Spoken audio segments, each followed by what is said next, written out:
ఉంటాయి కొన్ని. ఏది ఒక 6 నెలల ముందో ఏమో తర్వాతన ఇప్పుడు రేపు ఫర్ ఎగ్జాంపుల్ బీహార్ ఉంది. వచ్చే ఈ ఏడాది ఎన్నికలు జరుగుతాయి. వాళ్ళకి 5 ఏళ్ల టర్మ్ ఉంటది కదా. ఇప్పుడు 3 ఏళ్లకే ఎన్నికలు జరిగినాయి అనుకోండి. అప్పుడు వాళ్ళ పరిస్థితి ఏంటి? 2 ఏళ్ళు కోల్పోయినట్టే కదా. వాడు సుప్రీంకోర్టుకి వెళ్తే నువ్వు ఇవాళ ఎన్నికల నోటిఫికేషన్ ఏమని ఇస్తున్నావు? రాజ్యాంగం ప్రకారం 5 ఏళ్లకోసారి ఎన్నికలని ఇస్తున్నావు. 5 ఏళ్లకోసారి ఎన్నికలని ఇచ్చిన దాని ప్రకారం నువ్వు పెట్టినప్పుడు మధ్యలో ఎట్టా ఆపేస్తావని అడుగుతుంది. దానికి ప్రభుత్వం దగ్గర సమాధానం కుదరదు, కొట్టేస్తుంది ప్రభుత్వం. అట్లా కాకుండా ఉండాలంటే జమిలీ ఎన్నికలకు ఒక చట్టం తేవాలి. ఈ చట్టంలో ఒక డేట్ పెట్టాలి. ఇప్పుడు లైక్ ఇదివరకు ఆర్టికల్ 370 రద్దు అప్పుడు ఏం చేశారు? డేట్ పెట్టారు. ఎలక్షన్స్ ఎలక్షన్స్ పెడతాం మేము.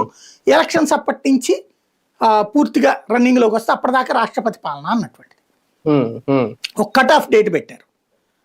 అది ఒక ఆస్పెక్ట్. కానీ అన్నిటికంటే ఈజీగా అర్థమయ్యే భాషలో చెప్పండి, మన తెలుగు వాళ్ళకి అందరికి అర్థమయ్యే ఆస్పెక్ట్ ఆంధ్ర తెలంగాణ విభజన. ఎలక్షన్స్ కి ఎప్పుడో ముందే చేసేసారు కదా, రన్నింగ్ లో ఉన్నప్పుడే చేసేసారు కదా, చట్టం తెచ్చేసారు కదా. కానీ చట్టపు అమలు ఏం చెప్పారు?